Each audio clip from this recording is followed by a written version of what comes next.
Hi friends, అందరూ ఎలా ఉన్నారు? Welcome back to royal family channel. గోధుమ పిండితోటి దోశలు పోయిపోతూ ఒక చిన్న వీడియో తీసానండి. గోధుమ పిండిలో కొంచెం బొంబాయి రవ్వ కలిపాను, కొంచెం క్రిస్పీగా ఉండటం కోసం. మీకు ఇలా చేసే అలవాటు ఉందా? నేను అప్పుడప్పుడు చేస్తుంటానండి. ఈ మధ్య చాలా రోజులు చేసి కూడా కొంచెం ఇలా చేయాలనిపించి చేయబోతూ ఒక వీడియో తీశాను. కరివేపాకు కొంచెం ఎక్కువగా వేస్తుంటా అండి నేను. పిల్లల కోసం సరిగ్గా తినరు వాళ్ళు మామూలుగా, అందుకని ఇలా అయితే దోశల్లో అలాగైతే కొంచెము నేను కట్ చేసేస్తాను. చూడండి, మనకి పిండి కలుపుకునేటప్పుడు కొంచెం ఎక్కువ వాటర్ పట్టింది. గోధుమ పిండి కొంచెం బొంబాయి రవ్వ కలిపాం కాబట్టి కొంచెం ఎక్కువ వాటర్ అనేది తీసుకుంటుంది. కలిపి ఒక 5 minutes ఆగిన తర్వాత మనకు దోశ పిండిలాగా కలుపుకోవటమేను. మళ్ళీ చూసారా, ఇంకొంచెం వాటర్ పడుతాయి బాగా చక్కగా.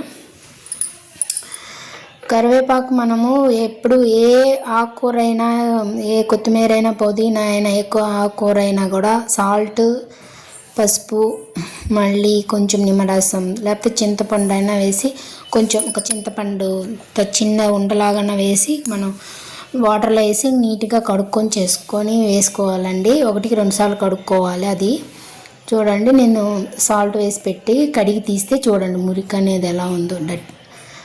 ఎంత లేదన్నా వస్తుందండి మనకు చూడడానికి నీట్గా ఉన్నా కూడా. ఇదిగో పిల్లల కోసం కొంచెం సన్నగా కట్ చేసేస్తానండి. నేనైతే అలాగే వేసేసుకుంటాను.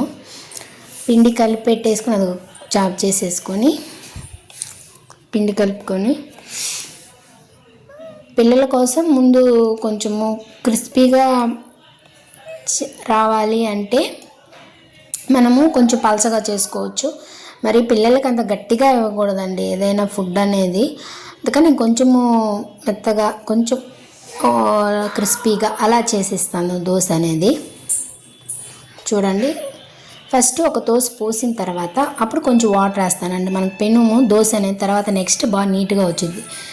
నాకు అంతకుముందు దోశ వీడియోలో చూసే ఉంటారు, కొంచెం వేసి దాంట్లోనే నేను పెను అనేది తుడిచేసి చూడండి ఎలా చేస్తానో.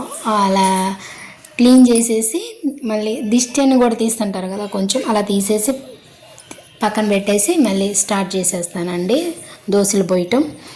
ఇది బాగుండిద్దండి. అప్పుడప్పుడు కొంచెం జీలకర్ర, బొంబాయి రవ్వ, గోధుమ పిండిలో కొత్తిమీర, ఇంక వెజిటేబుల్స్ ఏం కావాలన్నా వేసుకోవచ్చండి. మన ఇష్టం, మన ఓపిక, మనకి ఇంట్లో ఉన్న దాన్ని బట్టి ఎలా కావాలంటే అలా మన వీలుని బట్టి మనం దోశలు వేసుకోవచ్చు.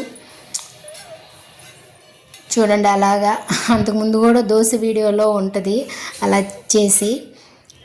ఇప్పుడు నెక్స్ట్ మనకి కొంచెం మందంగా పోస్తానండి. మరి పలచంగా పోస్తే ఫస్ట్ ఏంటంటే మనకి పెనం అనేది క్లీన్గా చేసుకొని ఉన్నప్పుడు అంత గబక్కన అంటే త్వరగా రాదు, పలచంగా రాదు. అందుకని కొంచెం మందంగా పోస్తే నెక్స్ట్ టైం మనకి ఎలా కావాలన్నా కొంచెం పర్వాలేదు.